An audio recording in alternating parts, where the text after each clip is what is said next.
Alright guys, we are back for another review. So let me address the elephant in the room first of all. You can see back here is something in the frame that happens to be the English localization of Zoid's Wild King of the Blast, titled Zoid's Wild Blast Unleashed, which just came out as of yesterday, October 16th. So I will be doing a live stream of that today.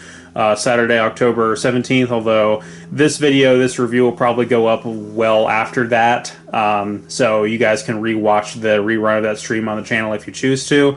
But in the meantime, let's go ahead and get into this actual review. So what I have here today is what is known as the Whitz Wolf. And this is a Zoid from Zoid's Fuzors. And I've been sitting on this review for a while. I have a very funny story as to how I acquired this kit. And I wanted to go into that first before we actually talk about the lore or the model kit itself. So towards the beginning of this year, I had made a purchase off of the Zoids Collectors Group to buy some kits from someone, and I had bought the Race Tiger, which I was very excited about, the Blade Lager Shadow Impact, and that was it initially. So I get the package, it comes in, and I'm opening up everything in loose baggies. He disassembled some of the Zoids to prevent damage, and as I'm putting them back together and kind of separating the Blade Lager pieces from the Race Tiger pieces, I'm noticing all these weird orange pieces, and I'm like, is this for like the weapon thing for the Race Tiger? Like, what is this? And I'm like, no, this is a whole nother Zoid, because I found like the wolf head, and I was like, what is this?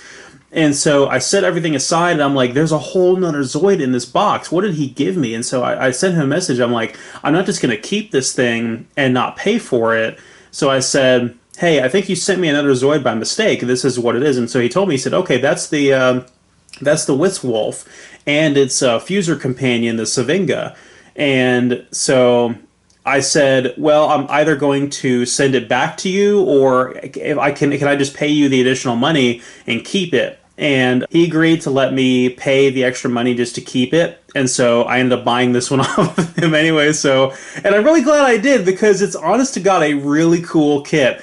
And I don't know that I ever would have actively sought this guy out if it weren't for that. Not to mention with COVID and everything, with the general prices of Zoids increasing so much as it is, because pretty much all collectibles are going up in value, and anything coming from Japan is going up in value because of import restrictions due to COVID. This guy has probably increased in price significantly, so that was probably a good move on my part just to go ahead and buy it and keep it, because I probably would have never gotten one otherwise. So we'll go ahead and talk a little bit more about this kit now. Another noteworthy thing about this kit from the previous owner is that this is the only Zoids kit that I have, regardless of which production line it comes from, whether it's Takara Tomy, Hasbro, if it's an HMM, Modular Spirit Series, it doesn't matter. This is the only one I own that actually has non-standard paint applications applied to it. So this one actually has some custom paint work done on it, and it's very subtle, but you can actually tell if we look a little closer up there. He has gone in with some very fine either brushes or markers or whatever, and filled in the gaps in the molded in pieces just to add some black lines in there, and it really does make it pop. I'm not the biggest fan of that. They're well done. They're well done paint applications, but I just feel like this orange color accompanied with that gives it a very sort of dirty Tonka construction vehicle sort of look to it, and I'm not a big a fan of that. But this was, like I said, the only version of the Whitz Wolf I was likely to get, because the original red version that came out was an exclusive, and that one has a green translucent visor to it right here, and that one is much more rare. And then there was another red one in a slightly different color red that had a different color translucent visor that was available through a magazine promotion, which again is an exclusive. This version right here, which is actually called the Whitz Tiger Imitation, is the only wide release of the Whitz Wolf. And so we'll kind of go into how the Whitz Tiger thing comes up and how that works here in a little bit. I really want to talk about the Whitz Wolf by itself, and then we'll talk about the Fuzors aspect of it. So that's the first thing that's noteworthy right there, is that it is a Fuzor Zoid, which I have shown a few of those on the, well, I tell a lie, I've only really shown the Race Tiger. This Zoid is the only one I have that actually has its Fuzor's companion, its Blocks Zoid, the Sevinga, and so we'll actually be able to show what it looks like fused. But hopefully if I can get my hands on some of the Zoids in Brad's collection to do a video of, I'll be able to show off like the Liger Zero Phoenix and stuff like that. But the Race Tiger is the only other Zoid from the Fuzors era that I've really shown off. In terms of lore, the Whitz Wolf was developed by Zoidtech, and it was one of the infamous 3 tigers. Of course, it only became a tiger after its Fuzor companion fused with it, but it was up there with the Brass Style Tiger and the Race Tiger as those super powerful, cutting-edge, state-of-the-art Zoids. And the Helic Republic initially commissioned 500 of these from Zoidtech in the battle story, but only 100 of those were actually made into production. It was very expensive to make. It had a very advanced core. In terms of actual performance, this thing is incredibly fast. It's very sleek and nimble and agile, and it has a triple ion booster on the back that is very subtle and not very invasive. It's well positioned, and it does have incredibly high firepower and speed, but it doesn't have much in the way of armor. It was meant to be faster than the Liger Zero, which, of course, at that time in the battle story was sort of the cutting-edge industry standard, sort of, when it came to overall Zoid's performance. And the Whitz Wolf exceeded that, at least in the categories of speed and firepower. So, and it would combine again with its Fuzor companion, the Sevinga, to become the Whitz Tiger. And so this is what kind of gives it the Whitz Tiger Imitation name, is because it's only the the Whitz Wolf itself is a pretty decent Zoid, but the Whitz Tiger is where its full potential can be realized. So in terms of the actual model kit itself, we can kind of talk about the Whitz Wolf a little bit. I keep wanting to say Whitz Wolf and Whitz Tiger interchangeably, so I'm trying to be very careful with that. So I just think this guy looks super cool, mainly because I'm such a big fan of the Command Wolf and the Koenig Wolf and the Shadow Fox and the new wolves and foxes from Zoids Wild and Zoids Wild Zero, the Gatling Fox, that kind of thing. I just think that this guy is really, really cool looking, and it's really awesome to see like a large proportion wolf-style Zoid again that's not the Koenig Wolf. And it has a little bit different features to offer in terms of firepower. Like I showed off with the Race Tiger, this one has some of that late Fuzors era features to it, such as the head is just on a peg. It's not something where you kind of build the motorized function in the middle and you kind of snap everything together to form the head. It's just on a peg. It uses a very simple motor. There's not a whole lot of runners with this kit. It was very simple to build. I didn't build it, of course, but it uses only one battery. The switch for the motor is down here. I guess I should pop it open one day and make sure there's not a battery still in it. There's definitely something that is lost in terms of the build complexity with these Fuzors era Zoids, and something that a lot of people complained about in the Fuzors era and into the Genesis era. Apparently the legs for this kit are just one big solid piece. You can kind of see that there on the inside there. And so that must mean that when the motorized function is working, of course you get this nice little pipe that connects the front legs and the back legs, but when it walks, it must have this super awkward, just shuffling leg motion, and I don't think anything actually moves on the head at all. One thing that does move with the motorized function is the weapons up here. So the guns oscillate back and forth like that. When you work the motorized function, so they move in and out like that, which is really cool. I think that's a nice, really awesome function of the motorized function. But honestly, the motorized functions on these Zoids are inferior, I would say, to that of the older ones, even the vintage ones.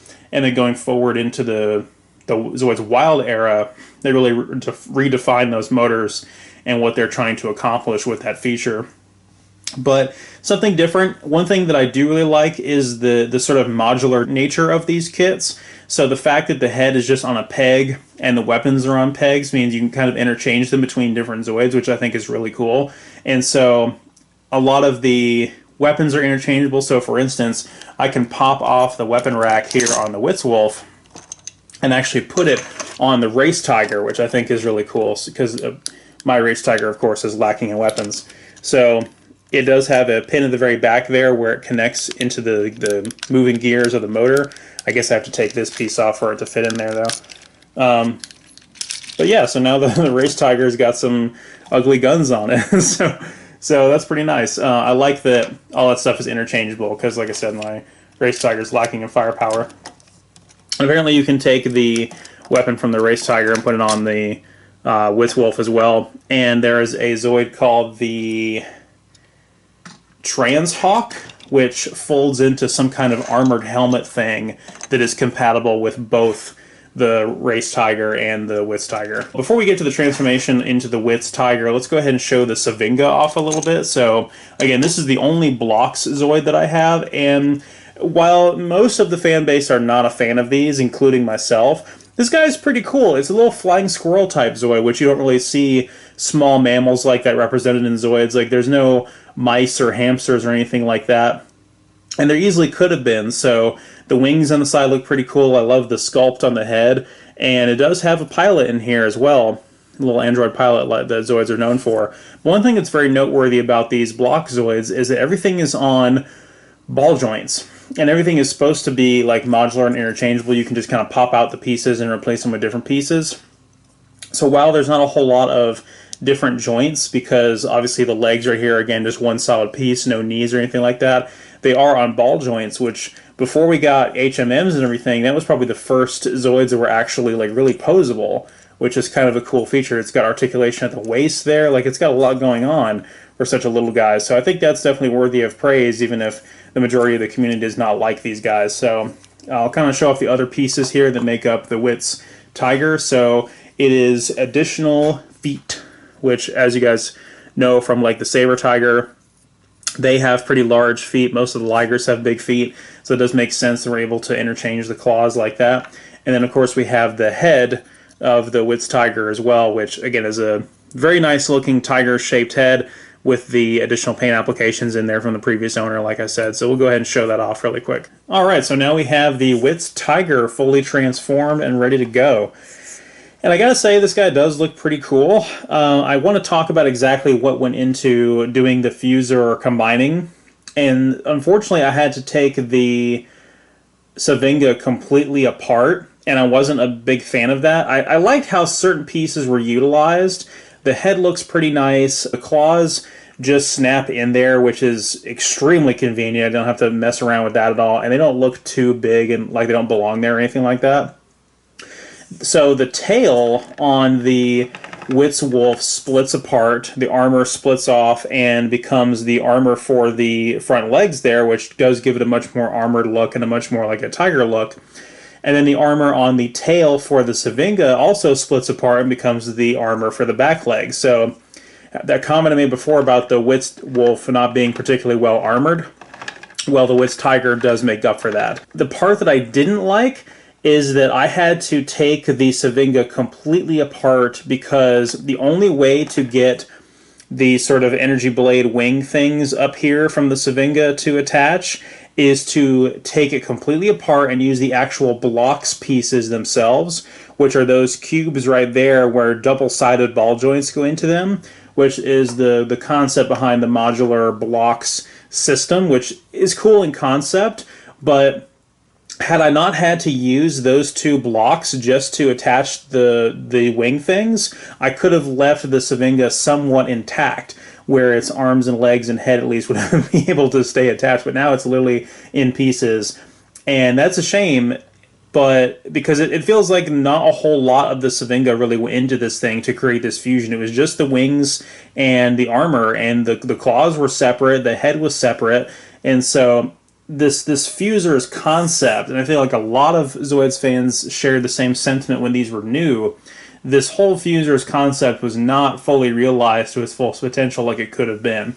And so that is definitely quite a shame. But overall, I feel like the finished product does look really cool. I will probably leave it like this for a good while before converting it back to the Whitz Wolf, so it'll stay the Whitz Tiger in my display case for a little while.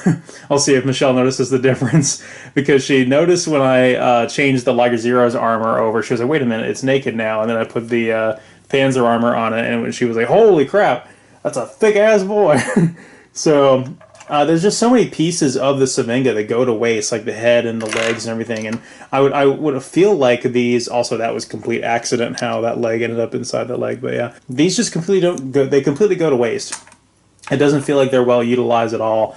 And I think of something like the Transformers, Gestalts, the Combiners, you know, like Bruticus or Devastator, that kind of thing. The entire robot goes into each piece of the fully formed Gestalt version. So I don't feel like the Fuzor Zoids really fully realized that. I think it was very much a attempt at marketing, which was kind of failed, but we did get some cool Zoids out of it, and I'm very much a very big fan of the Whitz Wolf / Whitz Tiger, as well as the Race Tiger and the Brastal Tiger, and I think that their whole storyline is pretty cool. Now, the Whitz Tiger, as I'm sure you guys are familiar with, did not make an appearance in Zoids Versus 3, which is kind of annoying considering that Zoids Versus 3 was heavily branded around the Three Tiger story and featured prominently the Race Tiger, Brastal Tiger, and the Decalto Dragon. In fact, the Race Tiger being the primary protagonist Zoid of that game, and the finale of which ends up with you dueling against not only the Brastal Tiger, but also the Decalto Dragon and the Mega Deathsaur as well. So the Whitz Tiger was only really featured in the Zoid Saga DS game that we never got here in the US, the last Zoid Saga game, and other than that, there were no video game appearances for the Whitz Tiger. So, but yeah, that about does it for this video, guys. So, I hope you guys enjoyed this. Huge shout outs to the guy who I sold this, huge shout outs to the guy I bought this kit off of. I will definitely make sure to mention him in the comments in the Zoids Collectors group and everything. So, thank you guys so much for watching. I'll see you guys next time with another Zoids Wild review. I'm finally going to be reviewing the little beetle Zoids that me and Michelle built, the Kuwaga from Zoids Wild and the Kuwaganos from Zoids Wild 0. So I'll do a double review of those, and make sure to check out the Zoids Wild Blast live stream. So I'll see you guys next time.